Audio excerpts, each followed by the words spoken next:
long time. Fellow South Africans, I'm addressing you this evening on a matter of great national importance. The world is facing a medical emergency far graver than what we have experienced in over a century. The World Health Organization has declared the coronavirus outbreak as a global pandemic. There are now more than 162,000 people who have tested positive for the coronavirus across the globe. Given the scale and the speed at which the virus is spreading, it is now clear that no country is immune from the disease or will be spared its severe impact. Never before in the history of our democracy has our country been confronted with such a severe situation. From the start of the outbreak in China earlier this year, the South African government has put in place measures to screen visitors entering the country, to contain its spread and to treat those infected. As of now, South Africa has 61 confirmed cases of people infected with the virus, and this number is expected to rise in the coming days and weeks. Initially, it was people who had traveled out of the country, especially from Italy, who had positively tested for the virus. It is concerning that we are now dealing with internal transmission of the virus. This situation calls for an extraordinary response. There can be no half measures. Cabinet held a special meeting earlier today, after which, due to the serious measures we are going to announce, I've taken time to consult with our premiers and a number of other stakeholders. We've decided to take urgent and drastic measures to manage the disease, protect the people of our country, and to reduce the impact of the virus on our society and on our economy. We have now declared a national state of disaster in terms of the Disaster Management Act. This will enable us to have an integrated and coordinated disaster management mechanism that will focus on preventing and reducing the outbreak of this virus. We will also be able to set up emergency, rapid and effective response systems to mitigate the severity of its impact. Following an extensive analysis of the progression of the disease worldwide and in South Africa, Cabinet has decided on the following measures. Firstly, to limit contact between persons who may be infected and South African citizens. We are imposing a travel ban on foreign nationals from high-risk countries such as Italy, Iran, South Korea, Spain, Germany, the United States, the United Kingdom, and China, as from 18th March 2020. We have cancelled visas to visitors from those countries from today, and previously granted visas are hereby revoked. South African citizens are advised to refrain from all forms of travel to or through the European Union, the United States, United Kingdom, and other identified high-risk countries such as China, Iran, and South Korea. This is effective immediately. Government will continue to regularly issue travel alerts referring to specific cities, countries, or regions as the situation evolves based on the risk level. Any foreign national who has visited high-risk countries in the past 20 days will be denied a visa. South African citizens returning from high-risk countries will be subjected to testing and self-isolation or quarantine on return to South Africa. Travelers from medium-risk countries such as Portugal, Hong Kong, and Singapore will be required to undergo high-intensity screening. All travelers who have entered South Africa from high-risk countries since mid-February will be required to present themselves for testing. We will strengthen surveillance, screening, and testing measures at OR Tambo International Airport, Cape Town International Airport, and King Shaka International Airport. South Africa has 72 ports of entry into our country, which are through the land, sea, and airports. Of the 53 land ports, 35 will be shut down with effect from Monday, the 16th of March. 2 of the 8 seaports will be closed for passengers and crew changes. effective immediately, all non-essential travel for all spheres of government outside of the Republic is prohibited. We further discourage all non-essential domestic travel, particularly by air, rail, taxis, and buses. Secondly, it is essential, therefore, that we minimize the risk of the spread of this virus by limiting contact amongst groups of people. While we appreciate the economic, religious, and cultural significance of social and community gatherings, the coronavirus is spread through contact between persons. As we have said before, the current circumstances require extraordinary measures to curb the spread of infections. Therefore, to encourage social distancing, Cabinet has decided on these additional measures. Gatherings of more than 100 people will be prohibited. Mass celebrations of upcoming national days, such as Human Rights Day and other large government events, will be cancelled. Where small gatherings are unavoidable, organizers will need to put in place stringent measures of prevention and control.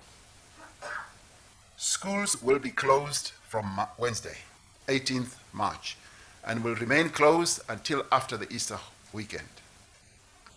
To compensate, the mid-year school holidays will be shortened by a week. Government is working closely with colleges, universities, and other public facilities, such as parliament, prisons, police stations, and military installations, to intensify hygiene, control, and other measures. Visits to all correctional services are suspended for 30 days with immediate effect. Government is aware of the confirmed case of a student who has tested positive for the coronavirus at the University of the Witwatersrand. Those who have been in contact with the student will be quarantined. The Minister of Higher Education, Training and Innovation is consulting with vice chancellors and universities as well as colleges across the country, and will soon be announcing measures in this regard. We call on all businesses, including mining, retail, banking, farming, to ensure that they take all necessary measures to intensify hygiene control. We also call on the management of shopping malls, entertainment centers, and other places frequented by large numbers of people to bolster their hygiene control. Thirdly, to further strengthen our health response, government is strengthening its surveillance and testing systems. We are in the process of identifying isolation and quarantine sites in each district and metro. Capacity is being increased at designated hospitals in all provinces. We are also increasing the capacity of existing contact tracing processes. We are partnering with the private sector to set up a national tracking, tracing, and monitoring system of all people infected with the coronavirus and those they have been in contact with. We are undertaking a mass communication campaign on good hygiene and effective prevention behavior. Therefore, we are calling on everyone to change their behavior. We'd like the people of our country to wash their hands frequently with soap and water or hand sanitizers for at least 20 seconds. We'd like our people to cover their nose and mouth when coughing and sneezing with a tissue or with a flexed elbow. Avoid close contact with anyone with cold or flu-like symptoms. We're calling for a change of behavior amongst all of us. We must minimize physical contact with other people and encourage the elbow greeting which is this, rather than shaking hands. Because of the severity of this virus and its rapid spreading, government will make funding available to capacitate the sectors dealing with the national response to this virus outbreak.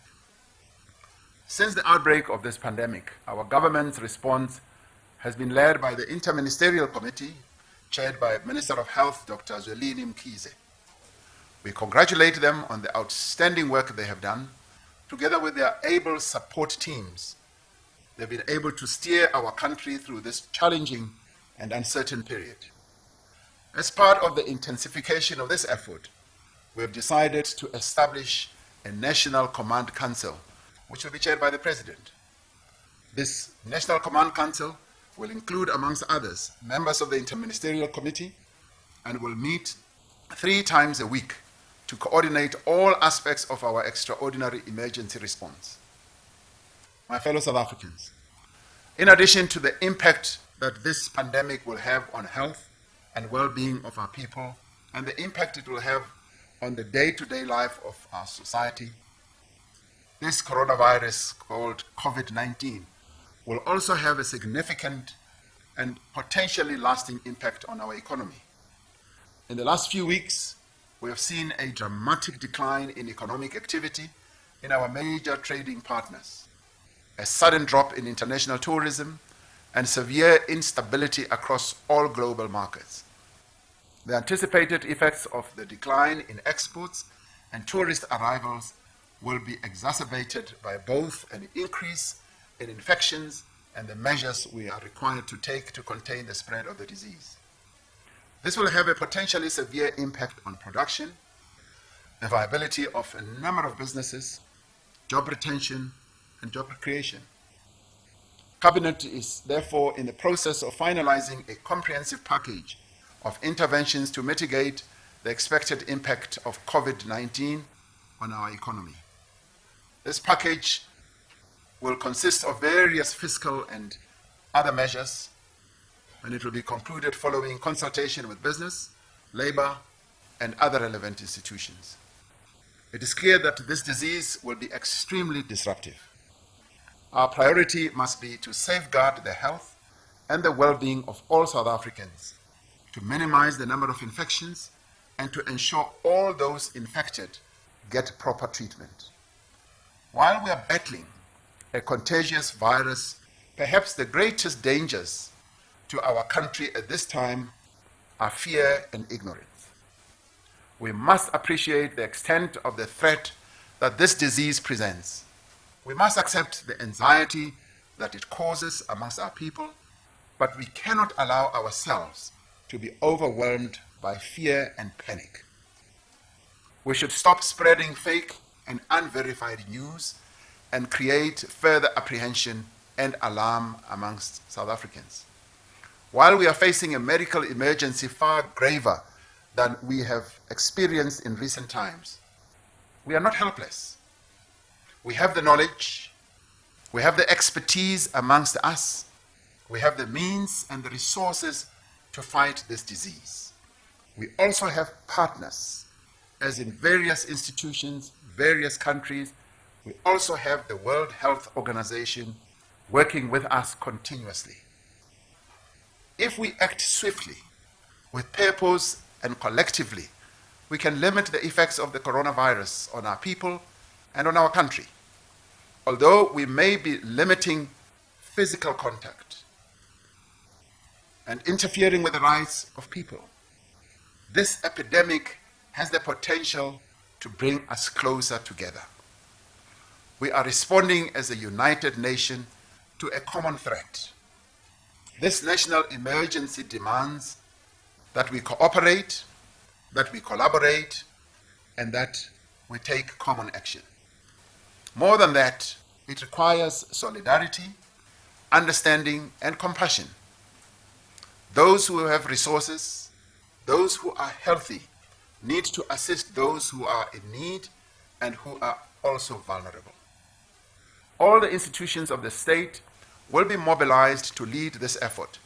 But if we are to succeed, every company, every trade union, every non-governmental organization, university, college, school, religious group, taxi association, funeral association, stokvels, all of us will need to play our part.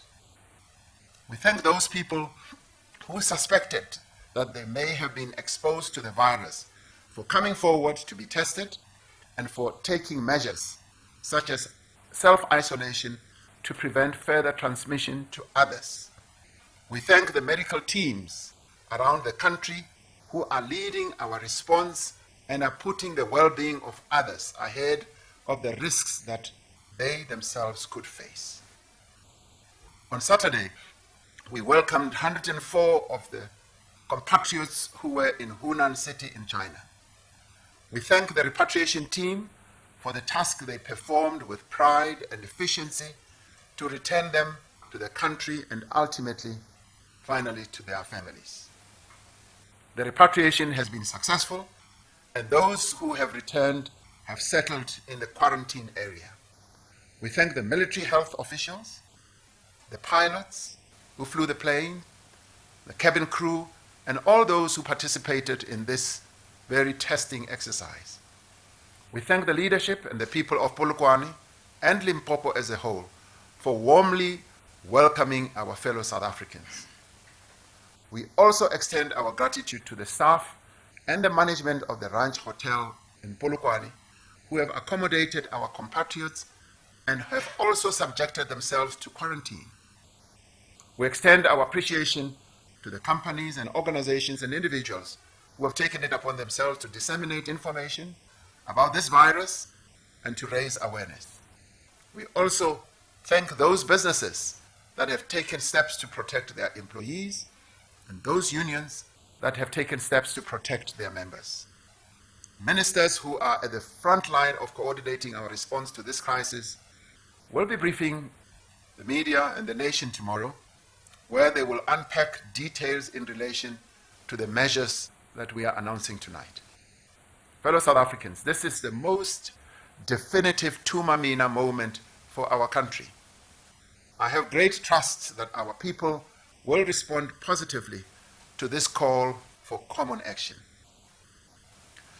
This epidemic will pass, but it is up to us to determine how long it will last, how damaging it will be, and how long it will take our economy and our country to recover. It is true that we are facing a grave emergency, but if we act together, if we act now, and if we act decisively, I am sure we will overcome it.